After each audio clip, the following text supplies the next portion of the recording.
Hello student, welcome to ECSL classes. This is our new video of direct and indirect. Direct indirect ये the most important topic of English language है. अब हम लोग इसको in detail पढ़ेंगे और from basic हम लोग इसको पूरी तरह समझेंगे. तो let's start और पढ़ते हैं ठीक से. तो देखिए मैं नरेशन भी इसको बोलते हैं, डायरेक्ट नरेशन. मैं पहले आपको एक बात बताता हूँ. देखिए जब कोई बात होती है तो दो लोग होते हैं, एक बोलने वाला स्पीकर और एक सुनने वाला लिसनर. तो डायरेक्ट स्पीच में हम लोग देखेंगे कि एक बोलने वाला व्यक्ति होगा और एक सुन रहा होगा. तो वो जो कहेगा और अपनी बात को जिस तरह से रखेगा उसको हम लोग इन्वर्टेड कॉमा में रिप्रेजेंट करेंगे. तो ये तो हो जाएगा डायरेक्ट नरेशन. अब उन दो व्यक्तियों की बात जब कोई तीसरा उसी शब्दों को अपने शब्दों में बोलेगा तो वो हो जाएगा हमारा इनडायरेक्ट नरेशन. अब ये जो डायरेक्ट से इनडायरेक्ट वाला प्रोसेस है, इस चेंजमेंट में, इस कन्वर्जन में कुछ रूल्स आते हैं, हमें वही सीखने हैं. ओके, यहाँ तक आपको बात समझ में आ गई होगी. तो अब हम लोग सीखेंगे तो डायरेक्ट नरेशन, इनडायरेक्ट नरेशन. तो फर्स्टली मैं आपको बताऊंगा कि डायरेक्ट नरेशन किस टाइप से होगा और ये अपने आप में कई पार्ट से डिवाइड है.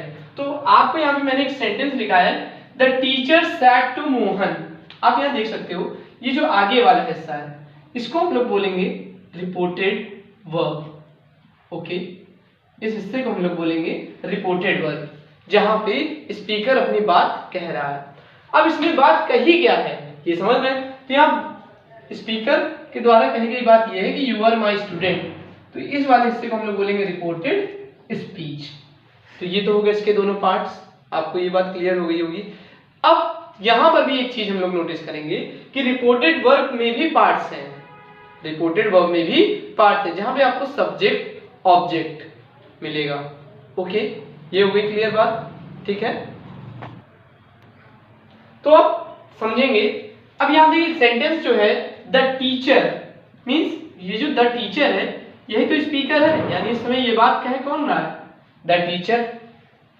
आपके पास लिखा है सेड टू. सेड टू क्या है, हमारा इस समय रिपोर्टिंग वर्ब का जो रोल प्ले कर रहा है वो कौन कर रहा है, सेड टू. और मोहन, ये बात कहीं किससे आ रही है, मोहन से, यानी ऑब्जेक्ट. तो the teacher said to Mohan you are my student. आपको डायरेक्ट टू इनडायरेक्ट करने के लिए पहले ये तो समझना होगा ना कि डायरेक्ट स्पीच में है क्या. ओके, तो समझ रहे हैं ना, the teacher is speaker and the Mohan is object and said two is reporting verb. Okay, अब आप यहाँ देखिए मैंने इनडायरेक्ट नरेशन दिखाया. मैंने अभी आपको सिखाया कि डायरेक्ट टू इनडायरेक्ट में वो चीज होती है कि डायरेक्ट नरेशन में आप दो लोग एक बात करते हैं और वो जो बिल्कुल सेम होती है उसी बात को जब अन्य व्यक्ति कोई थर्ड पर्सन बताता है आके अपने शब्दों में कहता है. तो आप देखिए इसी लाइन को इनडायरेक्ट में क्या किस तरह से कन्वर्ट किया गया है. क्या लिखा है, the teacher told Mohan that he was his student. अब यहाँ पे काफी चेंजमेंट हो चुके हैं. जैसे जहां पे टोल्ड आ चुका है सेड टू को बदले, एक दैट भी आपको दिख रहा होगा. दूसरी बात है यू हो गया है ही, माई हो गया है हिज.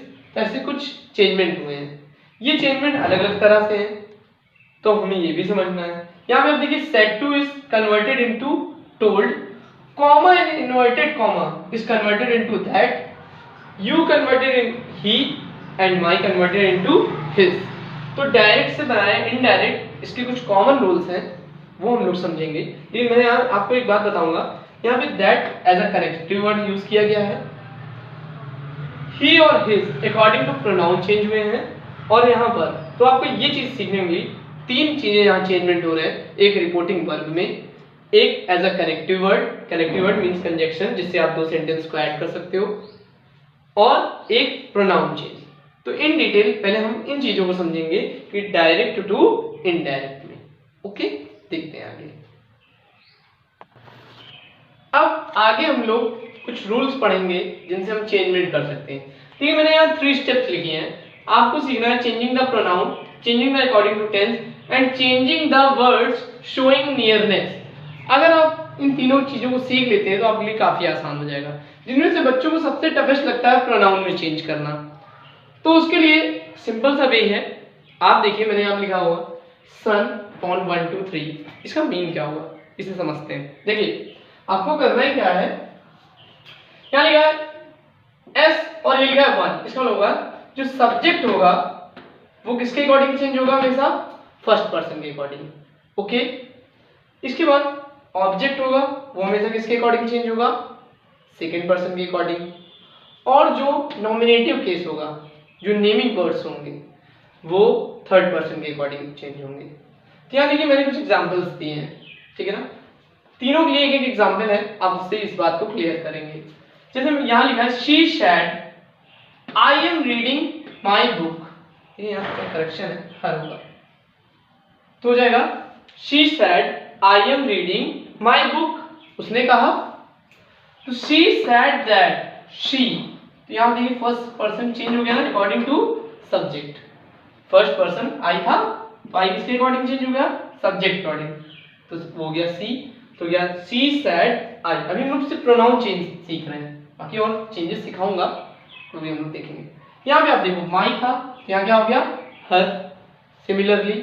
अच्छा एक बात समझते हैं, अगर मैं एस एस हटा दूं ये क्या होने वाला है ही, तो जगह ही सैड यहाँ क्या आ जाएगा ही, बात समझ रहे हैं ना, ठीक। तो यहाँ क्या हो जाएगा हिज। ओके क्लियर हो गई बात। आगे देखिए नेक्स्ट सेंटेंस पढ़ेंगे, ही सैड टू मी, मी हमारा आ गया ऑब्जेक्ट, और अब ऑब्जेक्ट आएगा तो ऑब्जेक्ट के अकॉर्डिंग चेंज होगा क्योंकि सेकंड पर्सन ऑब्जेक्ट के अकॉर्डिंग चेंज हो जाता है, ठीक है। तो मी का क्या हो गया, देखिए आई कॉमन वर्ड कॉमन दैट और उसके बाद आई। तो मेरा जो मेन मोटो है बताने का कि अकॉर्डिंग टू दिस रूल आप इजीली चेंज कर सकते हो। थर्ड वाला देखेंगे, the father sad comma inverted comma he is good boy, he is a good boy, the father sad that he. अब यहाँ देखिए फादर, अच्छा फादर में कोई नेम लिख दीजिए, रमन सैड, तब भी वही आता, ठीक है।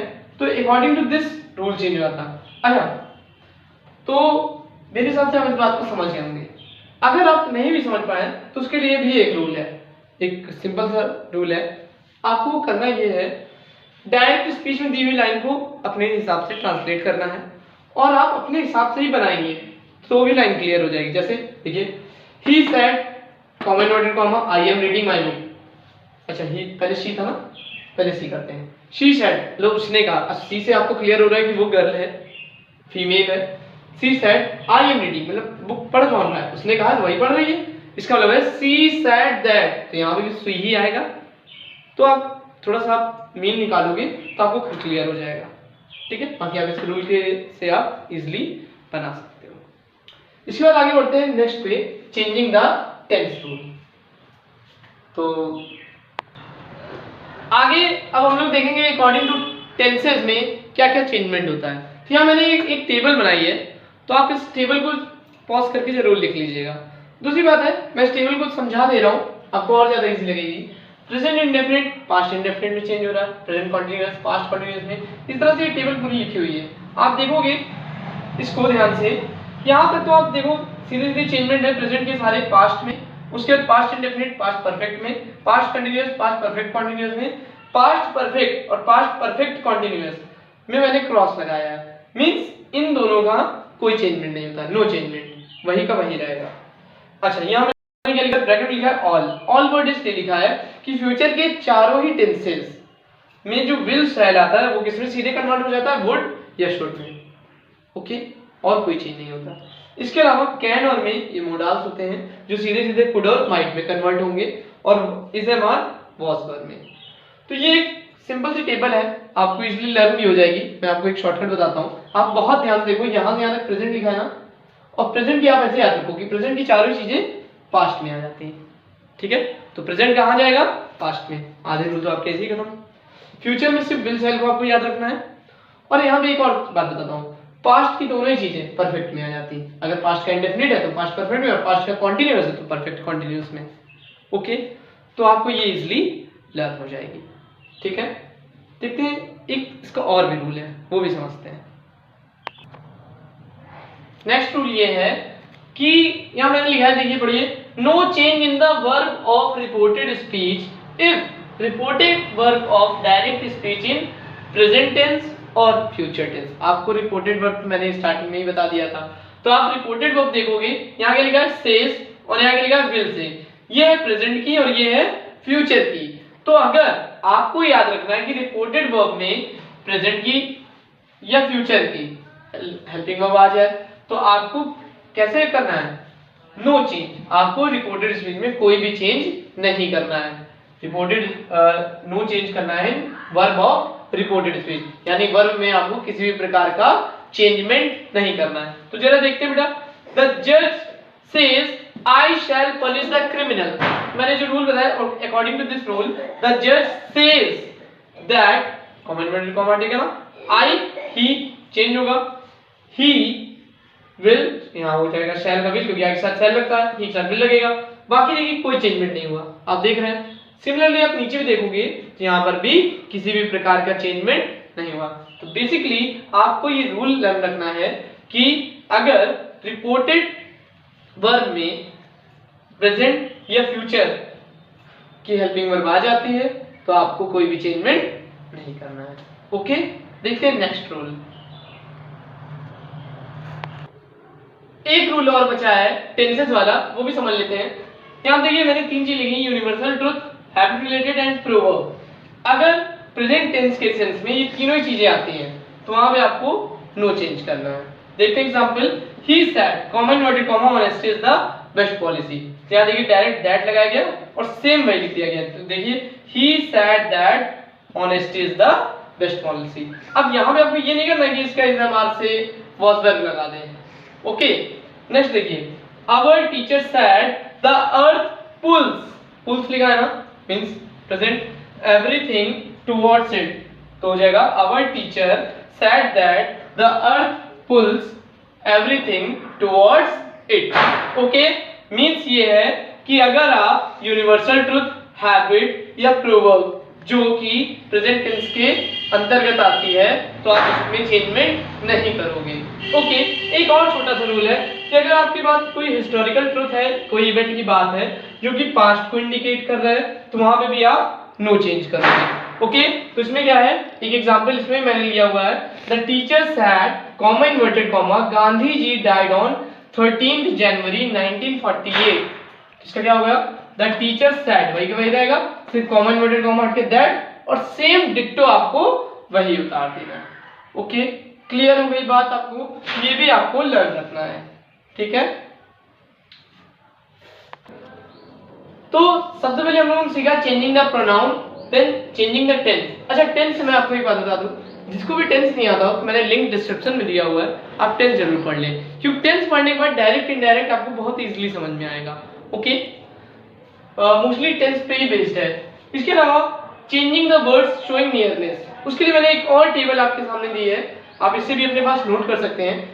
ये कुछ चेंजमेंट है जो कॉमन है, जो आपको लर्न ही करने पड़ेंगे, तो आप इसको फटाफट नोट कर लेंगे और जब हम इनका टेंसेस में यूज करेंगे, सेंटेंस डायरेक्ट टू इनडायरेक्ट बनाएंगे तो वहां आप इजीली इसको यूज कर पाओगे। ओके, बढ़ते हैं आगे, देखते हैं कुछ और सेंटेंस वाइज देखेंगे, डायरेक्ट इनडायरेक्ट। तो फर्स्ट है असर्टिव सेंटेंस। असर्टिव सेंटेंस को स्टेटमेंट भी बोलते हैं। तो इसके लिए कुछ कॉमन रूल है, पहले आपको वो समझना होगा।